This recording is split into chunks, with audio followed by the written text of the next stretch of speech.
Welcome, fellow bookworms, to Tipper's Den. My name is Whitney, and today I have my wrap up for June. June was a fantastic month. Got everything I read that I needed to. I did have two DNFs, but because I did attempt to read them, they still count. And so, yeah, I actually get a reward token that I can use in August. And this one, it allows me to skip a honey jar prompt if I want to. I had one reward token, I think it was from March, and I used that actually in July. If you haven't seen my July TBR game, definitely go check it out. But now I have another one to use at some point in time, so that is fantastic. I'm really happy with what I got done. So let's go ahead, I guess, and jump right into my wrap up. So I did, let's see here, read an average of 204 pages, 204 and a half page, roughly each day. That would is what it averages out to be. And yeah, I didn't read the first day of the month, but every other day I read a little bit of something. I did have some rollovers. I had some books that I've been trying to finish up or get read for a while now, and I was finally able to get to them. So I was very, very happy with that. I had one rollover that I did start in May, and then it just carried on to June. It was a chunker, so I read about 500 and something pages of that, so that was really, really good. But yeah, let's go ahead. We're going to start with the star rating and go through each book, and then I'll kind of talk stats and everything. I kind of went with like a mermaidy ocean theme for June in my journal here. But let's start, as always, we start from the bottom up. My 1 stars are my DNFs. I don't actually rate those on Goodreads or Storygraph, but for the purpose of my reading journal, they go in the 1 star. Because to me, just because I didn't enjoy it, and since I didn't get through it, I can't give an accurate rating or review. So I don't review them on the platforms, but I do put it in my journal. So we'll go ahead and start with the bottom and then work our way up. So the first one we have, I had gotten it. It was a mystery or thriller, and it was Tigger. So it was out of comfort zone. And this is one my husband had actually chosen for me, based on it was like the bestseller around my birth year, something like that. And it was The Parsifal Mosaic by Robert Ludlum. And read 40 pages of this, and it was just really a struggle. Um, Jumped right into the story. You didn't really get a sense of the characters or the location. It kept like jumping around from different, countries and whatnot. And like it used a lot of initials. Like obviously I knew from the context that these were like CIA for other countries, but it didn't explain what it was. And then like the conversations between the characters, I was just lost. And so I was completely lost, and it was a struggle to get through those 40 pages. I knew probably about 20 pages in that this wasn't going to be a book for me, but I thought, well, maybe it'll start making a little more sense as I get further into it. And it never did. So I did DNF this. I think my husband's going to try to give it a read at some point, see if he likes it at all, and then if he doesn't, obviously it'll be an unhaul. But I do like the concept of the bestseller around my birth. Um, but hopefully he'll try again with maybe a different genre, because I don't really read like espionage type thrillers. So that might have been part of it as well. So that one was my first DNF. Then the other DNF, which I was so disappointed by, I really wanted to love this book. We had gotten Spirit, which was song or music inspired. And I had chosen The Sweet By and by Sara Evans with Richelle Hauck. Sara Evans is a country singer. This one, so the Parsifal Mosaic was, you have like this operative, and he sees his love get murdered. She's like an operative for somebody else. She's not a good person, and he kind of sets up and sees her get murdered, but then he learns that she wasn't who she said she was, and like there's all this mysteries. And I think on the synopsis it says that he then sees her alive, and so he's trying to figure out what's going on. This one you have so you have Jade and then her mother, and I think Jade doesn't really get along with her mother, but it's very angsty. Jade's getting married and there's a lot of angst, and the whole 40 pages it just kept setting up the conflict again and again, like her and her mother don't get along. And you don't know why, like you're gonna discover that as you go on, and I think it kind of started from her mother's point of view, and then it was Jade, and they were kind of going back and forth. But I don't know, I just really, really struggled with the writing. Like, I don't mind emotional reads, but it wasn't making any progress. It just kept setting up the same conflict over and over the whole 40 pages. Like, we already know they don't get along. We already know that her mom wants to reconnect and she's conflicted about whether to invite her mom to the wedding. Like, I don't need 40 pages of that. And that's what it was, and I just couldn't struggle through it anymore. So I ended up DNFing this one as well. And then we had no 2-star reads. Like nothing was a 2-star, and we only had one 3-star, and I actually gave it 3.5, and that was for Bookworm, and it was an air element. So we had that, and that was The Nature of Witches by Richelle Griffin. I was so excited about this book. I've been wanting to read it for a while. I love the premise of the book. I did not like the writing of the book. Really, really struggled with it. Again, like the progress seemed really, really slow. Setting up the same conflict over, like she struggles with her magic and controlling it, and she's worried about hurting the people around her, and it just set that up over and over. In each season it was setting it up again, and also you didn't get a really good sense of this character, which she changes with the seasons, so I can understand that, but the character was really inconsistent even within a season. Like I never really got a good sense of her, and I can understand her changing with the seasons. That's kind of cool, like because the magic affects her in different ways, the different seasons. But it didn't click for me. I do have Wild as a Witch by this author, which I already have it. I found that one at a thrift store, and so I am still gonna read that one. And like I said, I really enjoyed the premise of this, but it was the execution that I struggled with. So I'm hoping that the other one I enjoy a little bit more, but we shall see. And like I said, I did end up giving it 3.5 stars just because the premise of it is so cool, like the nature aspect of her magic and such, and how, and it kind of has this climate um commentary on it, like global warming and how we are affecting the earth. That was interwoven in here as well, and I thought that was really cool. So the premise is what really gave it the 3.5. Otherwise, it probably would have been a 2-star read just based on the writing alone. But I still, I did really like the premise, but it was a little bit of a struggle to get through. So there is that one. Then we are on to our 4-star reads, which we had 7 4-star reads. And first at the bottom of the list is Little Women by Louisa May Alcott. I've been reading this since December, so I started it on Christmas, and yeah, it's taken me 6 months to read it, but I finally got it done, and I am so glad I pushed through. This is another one. It's so slow. So, so slow. While I was reading it, I enjoyed the writing for the most part. Like some moments, it was like, okay, come on, can we move it along? But for the most part, I enjoyed the interactions between the characters and the writing. I really enjoyed the characters. I was familiar with the characters. I've never watched any of the movies.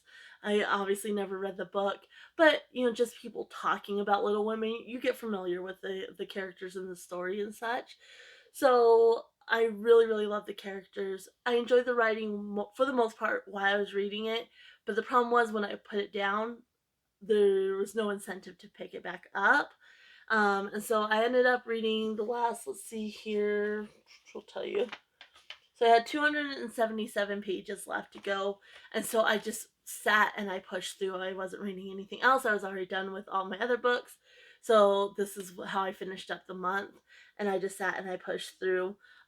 If I was getting bogged down because it was, the slow pace, I would stop and, watch video or whatever and then go straight back to it. So I was able to complete this, and the ending, I was an emotional wreck. I didn't know that. Like, even hearing, people talk about the story, nobody had ever spoiled it for me. And so that kind of got to me towards the end. And then the way it ended, I actually really enjoyed. But then I was reading the, like, little note at the back, and I guess the author didn't like the way it ended, was pushed on her kind of by the publishers, and so she actually didn't like the way she wrapped it up. According to the notes in the back, I didn't do any research or anything, so I don't know how true that was. But this was a 4-star just because of the characters, and I did, really get emotionally invested in them. Um, but it was very slow paced. So I think I could imagine myself wanting to reread this again, but I think if I did, I would try to get like an audio version of this. I think that would suit the story really, really well. As something to listen to. So that might be what I do if I want to reread it in the future. So there's that one. Then we have Montana Rose by Mary Connolly, and this one was for Aurora, and it was Flora, Fauna, and Merriweather. And I went because it's Montana Rose, so you had the flora aspect.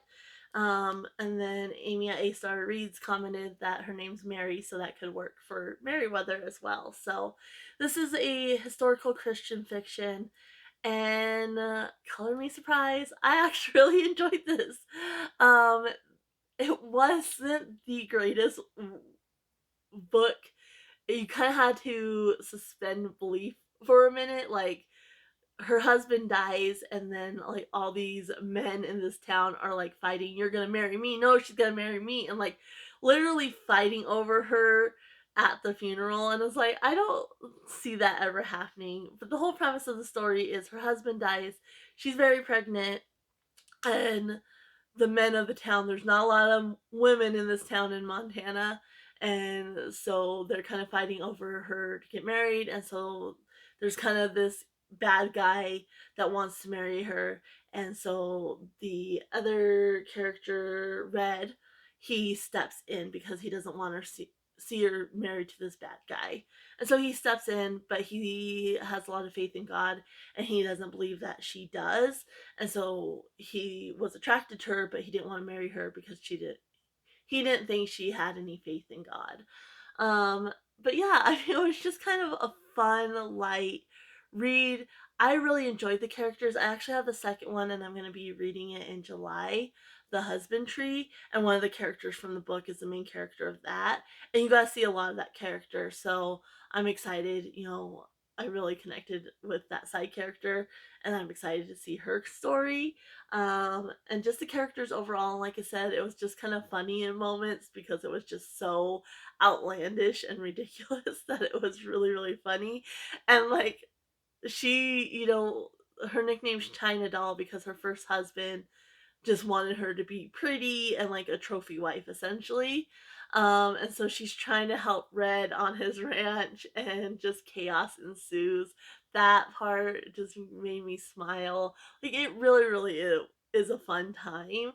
And so yeah, I had a good time with this, and I'm so excited to read the second one in the series. And then there's a third one, which follows a different character that we'll see in the second book that we didn't see in this book. So I'm definitely gonna have to get my hands on that one at some point. I got these first two at a thrift store. But yeah, it was a really good time, even though it was just so out there at points. It was ridiculous. Then, let's see here. So I finally completed this prompt. I've had two other books for this prompt and didn't complete it. So it's Pocahontas and it's Peacemaker or Diplomat. And so this time I chose Bloodlines by Richelle Mead because you have let's see, Sydney, who is an alchemist, and she's having to go to a boarding school with this vampire because other vampires have been trying to kill her. She's like sister to the queen or whatever, and so in order to kind of keep peace, and prevent war, she has to go keep this sister safe. And so this is a spin-off. I didn't realize, I knew this author had written the Vampire Academy books. I did not realize that this was a spin-off series of that. So going in, I haven't read those. I've seen the movie, but I haven't read those books. And so the author does a really great job of explaining just enough that you do know kind of what's going on, the different characters, and a little bit about what happened before. But it would have been better if I had read those before going into this. I Is it the greatest work of art? No, but I actually really enjoyed this. Like, I had a really good time.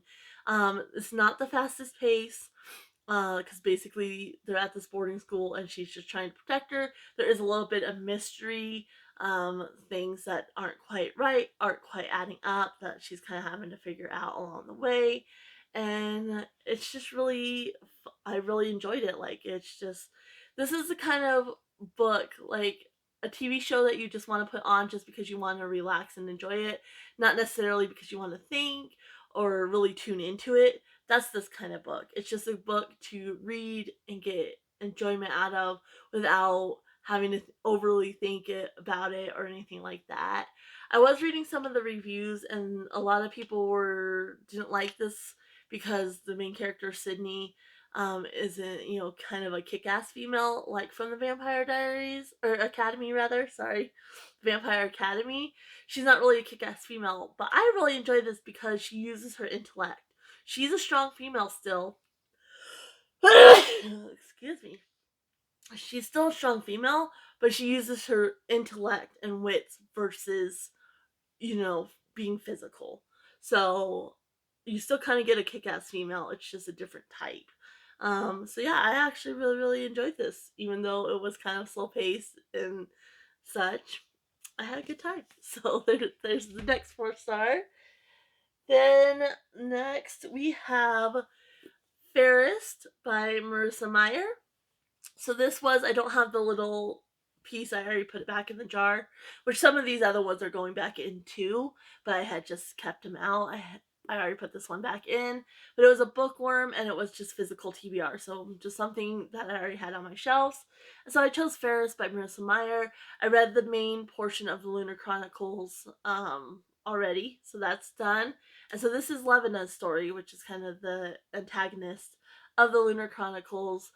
She's the queen of Luna, which is the moon, and then she's trying to marry Kai, and is threatening war and such. But basically, in the Lunar Chronicles, you just have, it's based on different fairy tale characters. So the first one, you have Cinder, and she's a cyborg, and Kai, and so that's based on Cinderella, and then each book kind of ties back into her, but you have different characters. Then you have Scarlet, who's based on Little Red Riding Hood, Cress, who's based on Rapunzel, and Winter, who's based on Snow White. And Winter is Levena's stepdaughter, and so it all ties together. And then Levena is kind of, like I said, the antagonist, and so this is kind of her origin story and how she kind of came to be. And yeah, it was enjoyable. Did I enjoy it as much as the rest of the series? No, not necessarily, but it was good to kind of see her origin story and why she kind of is the way she is. So it was a good time. Then we have the Fellowship of the Ring by J.R.R. Tolkien, and this was for my character, which was Pooh Bear, and that's a classic or comfort read, so I kind of went the classic route. And yeah, this one, so obviously I've seen the movies multiple times and really enjoyed them. And it was fun kind of seeing what they changed for the movies. And overall, I actually agree with the changes they made for the movies. I thought it worked really well. They cut out some characters and kind of combined some bits because of that. The only the only part that they cut out that I was a little disappointed in was when the hobbits first start the journey, and they meet Tom Bombadil in the book. They didn't include that in the movie. They just went straight, to the prancing pony. So I was, a little bit sad about that because I really liked that character. But other than that, like I think I prefer the movie, the changes they made and everything over the book, because this did get bogged down sometimes. Like at points, it was a little bit of a slog to get through, but I was familiar with the story overall just from the movies, and I really, really enjoyed like the description, the writing style, and everything like that. So I'm glad I was able to get this read. Definitely going to be continuing on. I've already read The Hobbit, and then I need to read obviously The Two Towers and Return of the King. So I will be getting those on future TBRs. But yeah, 4-star read. The only reason it didn't get 5-star was because at points it was like, okay, like, can we move it along a little bit? And by the end, I was just like, I just want to be done with this book. Like, I'm over it. So that's why I got 4 stars instead of 5. Then we have, so this was Mowgli. I think in my TBR game video I said Tarzan, but we have Mowgli and it's returning home. And so for this one, this was the perfect book for it. And it's Unbroken by Laura Hillenbrand. And this is a nonfiction about this Olympic athlete who was a World War II prisoner of war. And this one surprised me. So most of the time when I think World War II, I think Germany. Um, when I do think Pearl Harbor, but past that, I don't think anything else in Germany. I mean, that's kind of what's in my mind. That's often what literature revolves around and such. Where this focuses on Japan. He's actually a prisoner of war of Japan. So he was on the Hawaiian Islands on Pearl Harbor, and then he's a prisoner of war of Japan, and it goes through his whole life. So from the time he's a little boy and kind of his character and such as he's growing up, all throughout his life. Excuse me, I got froggies. So I really enjoyed that. It's kind of, when you read the synopsis, it looks like it's going to be more focused on when he was lost at sea and kind of drifting at sea, where it doesn't. Like, that is a good chunk of the book, but I think the majority of the book is actually when he's prisoner of war. But I did like that part of it for sure. And so, yeah, this was really well written. Sometimes it did get a little bit repetitive as far as her just repeating information and such. And sometimes it got bogged down a little bit with, like, when he first gets well, he signs up for the army, I think, and then he can't, something happens, and so he gets sent, but then he got drafted. And so, like, once he got drafted and he was working with the planes and such, she was giving information on the planes, and that amount of information, just, it was too much. Like, it was unnecessary to me, and it kind of really slowed down the story and took me out of the story. But other than that, like, the moments when she's talking about what these men went through, it was really vivid, and you really felt like you could see what they were going through. But yeah, overall, really, really, really well written. I really enjoyed it. Enjoy is kind of the wrong way to say because it's such a dark and depressing story, but it was really, really impactful, and it kind of got that other look at World War II that you don't always see, because normally, like I said, it's the Germany and Hitler and the Nazis and such, where this time I got to look at Japan's role in World War II, which was really fantastic. So, a really good book. So I'll put that down there. Then we have a last 4-star read, which is Hunting Adeline by H.D. Carlton. This was for my genre-a-thon because it was to read romance, summer lovin', and I don't read a whole lot of dark romance, and so this was definitely outside my comfort zone. This one, I really enjoyed the first one, and I kind of enjoyed kind of like the psychological element of her knowing that she shouldn't be attracted to this man who's stalking her, but attracted nonetheless. This one, I'm not gonna spoil it, so it kind of takes a different route. Where it starts, it ends on a cliffhanger in the first one, and so this one's kind of coming off that cliffhanger. And overall, I still really like the writing style. It's very dark, very triggering, like very graphic scenes. Make sure you do not go into the series without checking the trigger warnings.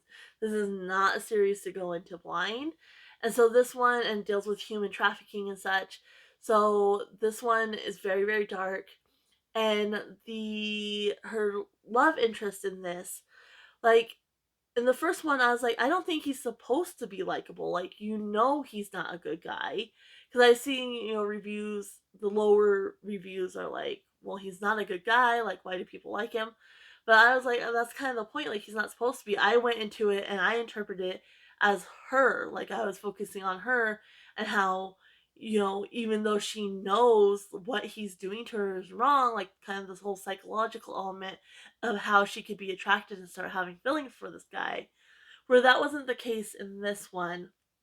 And it kind of frustrated me a little bit because, like, no, he's still not a good guy, but now it's kind of more presented as this epic love story. Like, they're fated to be together and they're meant to be together. And it's like, he's not a good guy. Like, it's a toxic relationship. And even reading, like, the author's little, I think I read what she put on Goodreads and her, talking about these two together. And I'm like, no. Like, I enjoyed it because I thought it was kind of that psychological side. So this one, even though I still really enjoyed the writing and I did enjoy the story, it kind of let me down. I think I gave the first one 5 stars if I'm remembering right. Or this one, I obviously dropped it down to 4 just because of that. Like, it's a toxic relationship. He is not a good guy.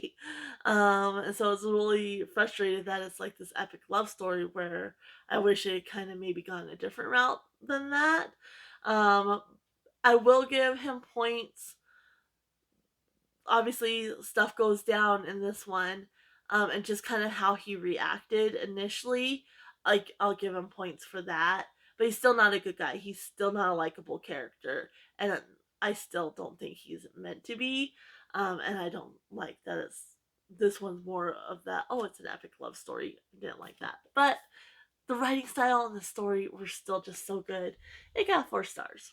So now we have our 5 stars, which there are 6 books here. And so let's start the bottom of the barrel. We had Spirit, which was Native American rep. And this is a book that I've been wanting to read. I've been trying to squeeze it on as an extra to my TBRs for months and months. Finally, just put it back on the shelves. And then I got this prompt, and it was the perfect time to read it. And that's There by Tommy Orange. In this one, you have different Native Americans, and they're all headed towards the Oakland powwow. So it's going from each character's point of view, and kind of there's connections between the different characters, which I thought was really cool. And then they're all kind of connected to each other by going to this powwow as well. Really, really enjoyed that kind of, the urban Native American narrative. I hated this ending though. You don't get any resolution to the ending. So it's still a 5 star, even despite that, because the writing and the stories of each of the Native Americans was really, really good and impactful. But the ending, like, no, I need resolution. I don't like endings where it's kind of left up to you kind of finish the story. Like, you decide what happened to this character. I don't like those endings. Like, no. So that really frustrated me. Because a big event happens at the end. And yeah, that really, really frustrated me. But I mean, what can you do? That's what the writer chose to do. So other than that, this is, if you're looking for Native American literature, definitely. I mean, it's fiction. It's not nonfiction. It is fiction, but it's still really, really good, and it has that kind of social commentary around the urban Native American community. So fantastic. Then our next one is another one I've just been trying to get read each month. It's never been officially part of the TBR, but it's I had two books left from my ABC Author Challenge. This one, which is Eve by W.M. Paul Young, and then I also have Who is the River by Paul Zallis. I'm actually currently working on this one. So those are my last two ABC Author Challenge books. And so when I DNF'd the Sweet By and By, I decided to go ahead and pick up this one. So this is again Christian fiction, and it's kind of the story of creation. The way it was done though was so cool. Even if you aren't religious, this is a like if you come across this, I say give it a try because it kind of feels very sci-fi in a sense, and then also you're not sure, and the character herself, the main character, she's a witness, she's the witness to creation, and you're not sure if she's dreaming, like she kind of floats back and forth between she washes up on this island, and it's her time on the island and then kind of like a dreamlike state where she's witnessing creation, but she's not really sure what's a dream, what's not a dream, and just kind of a lot of uncertainty. But so good. It has a sci-fi feel to it. Like I said, this island and kind of the technology they have felt very sci-fi. And then just the creation itself, like the creation story itself, is a little bit different than what I've been taught in the past. And it was just a really, really cool read. Like I like the take that the author took on this, why still he kind of stuck, he's obviously a Christian writer and he really did stick to that, but he had is kind of very open-minded as far as the creation story goes, which I thought was really cool. Excuse me. And there's kind of this cycle to creation too. So, it's happened before and now she's witnessing creation again. So it's kind of this infinity loop, which I thought was really cool. Just a really cool book. I really enjoyed it. So there's that one. Then let's see, we got The Princess and the Frog, which was POC rep. And for this one, I chose Skin of the Sea by Natasha Bowen. So you have really bad with names, Simi, and now she's a Mami Wada. And so basically, when people die at sea, which is the people who are dying are people that are being transferred as slaves. And so when they die at sea, it's the kind of goddess, I don't remember the term for it, but the goddess, that she works under, it's their role to help them move on, to where they need to go. But she kind of makes a mistake and she ends up saving this boy. And so now she's having to fix that because she's not supposed to. They're not supposed to interfere. They're just supposed to help the souls once they pass on. And so now she's having to go to the Supreme Creator to kind of fix what she did, because otherwise the other Mami Wada and the kind of goddess she works under are at risk, but there's something more nefarious going on. So really, really enjoyed this one. I'm so excited to read the second one in the series. It did leave like some of these side characters, you don't really know what happened with them the way this ended. And so I'm really hoping that's addressed in the second one, just because you're not really sure what happened to them. Like something happened to them and they kind of got left behind why the main character moved on. And so I'm really interested to see how the next book picks up, if it's going to address what happened to the other characters or if it's just going to jump right in with our main character or not. But yeah, really, really cool. And it is, it does have that historical aspect. It's based, on real events, but it's this fantastical element, um, regarding real history. So really, really cool. Really enjoyed that one. Then our next one was The Lion King, and it's Betrayed by Family. And so for this one, I decided to go with Fable by Adrienne Young because her father abandons her on this island and she's just kind of having to fend for herself and survive. And so you have Fable, and like I said, she gets abandoned on this island, and then so her whole goal is to get off the island and then get back to her father. And so she teams up with this group and is on their ship, kind of has to convince them to take her, and then she's trying to get back to her father. And it's just really, really cool. There's also a slight fantastical element with this one because she has an affinity for like gems and such. So I really enjoyed that aspect as well. And again, I can't wait to read the next one. And then I also have the prequel, which is focused on her father. So yeah, just a really, really cool story. Like, this is one I've wanted to read for a while. This is an author I've wanted to try for a while, and so I'm really glad I finally got the chance to read this, and I can't wait to read the next one of that one either. So then we have the big one, the big book, and so this is Pooh, which was Best Friends Forever.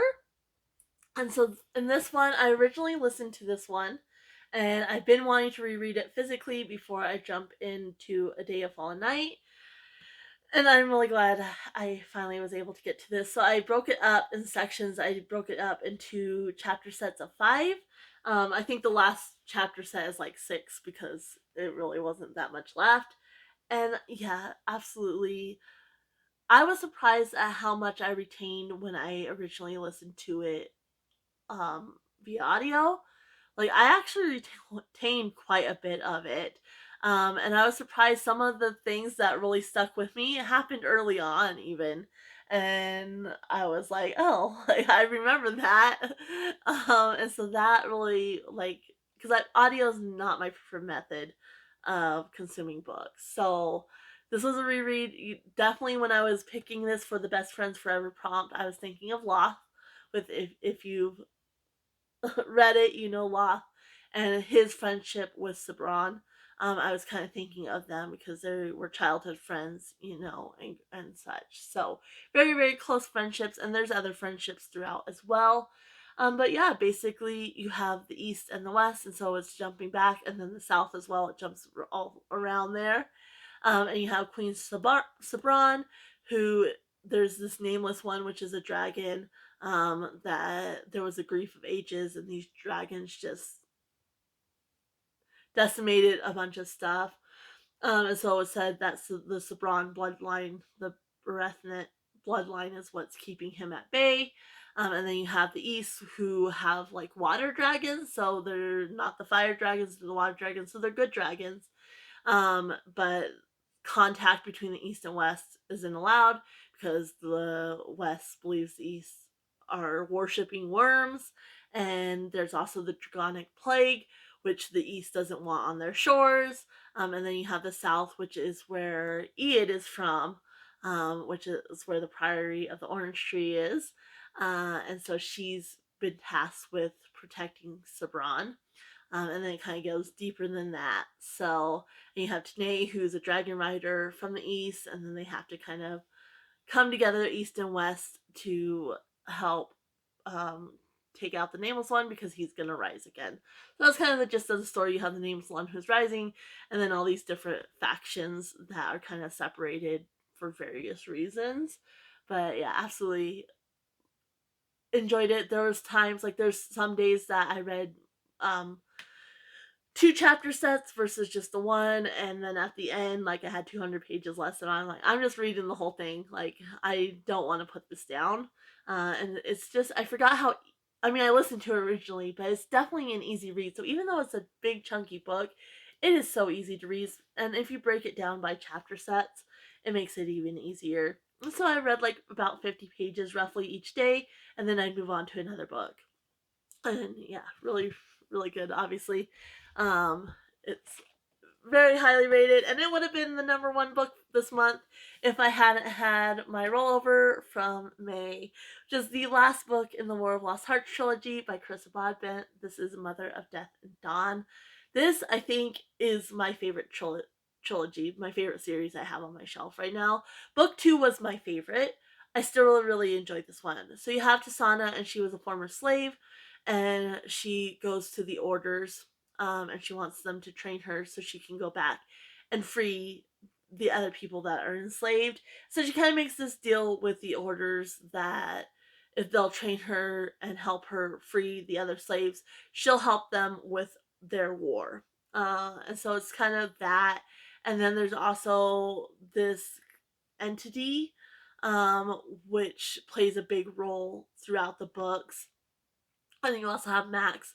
Max is the one she goes to for training initially, and it's a very slow burn romance. Their relationship, like, oh, it's just so good. I love Tasana and Max together. And I just really enjoyed the whole series. And like I said, it's just kind of them. And then as we get to this third book, it goes a lot deeper than just the orders and their war or Tasana trying to free the slaves. That's definitely a theme throughout, but then something else happens. So, an amazing series. Like, if you've been thinking about picking this up, like, it's the hype that it's received is definitely well worth it.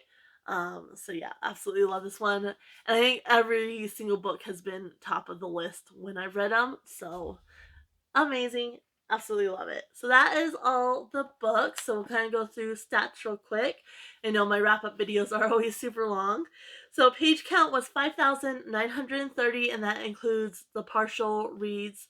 I also partially read, I got an arc from an author called, her name's BC Harris, and she had sent me Conspiracy of Cats, which I read as it wasn't an arc at that time; it had already come out, but they sent me an e-copy of it to read, and then I got a physical copy of it.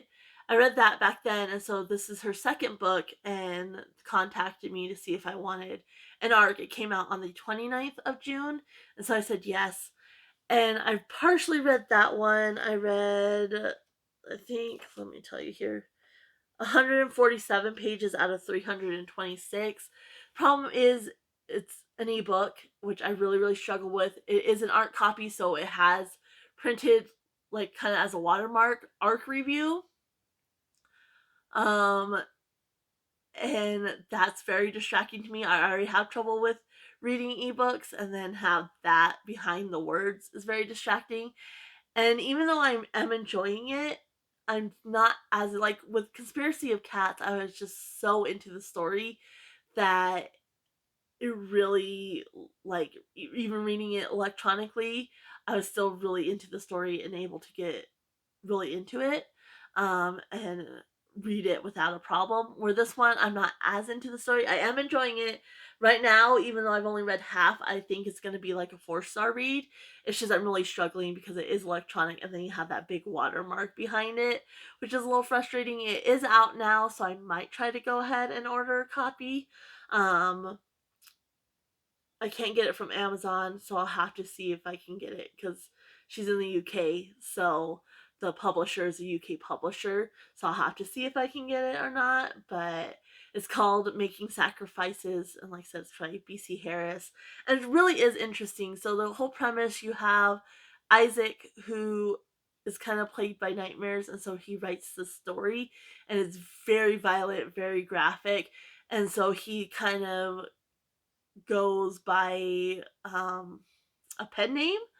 And then there's a body that's found by his old childhood home that looks exactly, because he does art for his book as well, and it looks exactly like this character, the body that's found.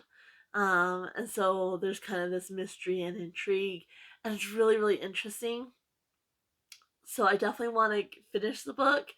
So like I said, I'll either slowly work my way through the ebook. I can get through about 20 pages before I'm just done. So I'll slowly either work my way through the ebook, or I'll try to get a physical copy now that it is actually out. So we'll see. But I read, like I said, 147 pages of that. So that includes that partial read and then the 40 pages of each book I DNF'd as well. So 5,930 pages. Audio hours, I did not listen to any audiobooks, so that's 0. Genres, I had 13 fiction, 1 nonfiction, All 14 were physical, and one of those was a reread, which was The Priory. Genres, I had 9 fantasy, and again, these overlap. So 9 fantasy, 5 YA, 3 romance, 3 contemporary, 2 classics, 1 erotica, 1 LGBTQ plus, 1 thriller, 1 science fiction, 1 literary, 1 history, 1 historical. So the history was Unbroken because it's nonfiction, and then the historical was Montana Rose because it's a historical fiction. They split it up like that on Storygraph. And then 1 biography, which was again Unbroken. And then my top moods, as always, were emotional, adventurous, and dark. My top 3, number 1 was The Priory of the Orange Tree. That's by Samantha Shannon. I don't know if I said the author name or not. I'm just so excited about the book. And the staying power. So it's really stuck with me, even from listening to it audio, which is not my preferred method. It's stuck with me, and it's going to continue to stick with me even more so now that I reread it. The lore of the world. So this world that she built has its own kind of lore, and I really really like that aspect to it. The characters, like, I love all the characters. They're really well done, and I really like them. So, and then just the ease of reading for such a chunky big book, it is really easy to read. Number 2 is Unbroken, by Laura Hillenbrand, and just a different view on World War II. Like I said, normally it's focused on Germany and Hitler and the Nazis. So I really like that this one was focused on Japan and the prisoners of war. Um, it really brought that history to life. Like I said, when she was showing what these men went through, it really brought it to life. Like, you felt like you were there with them. And then the range of perspective. So I did see some reviews that said they didn't like that, how, like, with her other book, Seabiscuit, she really focused on a set of characters and stuck to that, where this one she kind of focuses on multiple characters, and different people and such. And I actually like that because, so there's 2 characters that are kind of intertwined throughout the whole thing. And the one character, he was the Olympic athlete. And so his story got a lot, like, him being a prisoner of war and such, got a lot of attention from, like, media and such, like newspapers and whatnot.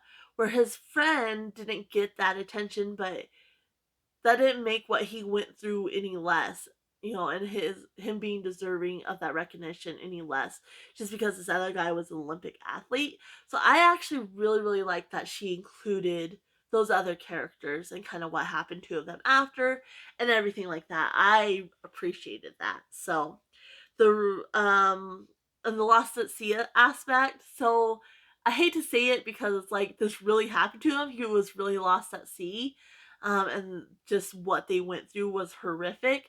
But I love anything oceany, and so I really was drawn to that part of the story, especially because there are sharks and they're dealing with these sharks, like, rubbing against the raft and such. So I really, really was drawn to that part of the story. And then the last one is Eve by W.M. Paul Young. There's just something about that one. Like, it was just done so well. Like, I'm not very religious. Like, my relationship with God and my views are kind of complicated. But there was just something about how that book was done. I absolutely loved it. So, kind of the sci-fi feel to it, I thought that was really cool. How the creation story was told through this witness, and kind of, like I said, that infinity loop of these witnesses witnessing creation. I thought that was really cool. The unreliable narrative. So the fact that she doesn't really know if she's dreaming or what's going on.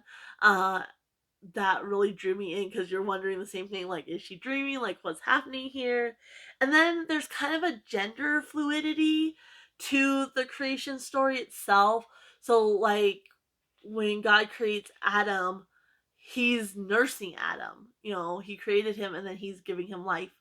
And so there's kind of this gender fluidity there as well that I actually thought was pretty pretty cool and I enjoyed. So that was number 3. I did haul 29 books in June. So most of those were thrifted books. I think I had like a couple that I bought new. I think like 2 of them I bought new. Otherwise everything else was thrifted. So yeah, that was June. I like I said I had an amazing month. I would have been able to read those 2 DNFs, but I wouldn't have gotten Little Women done if I had. But yeah, I got all my reads done, so I got that reward token, and I'm just really, really pleased with how June went.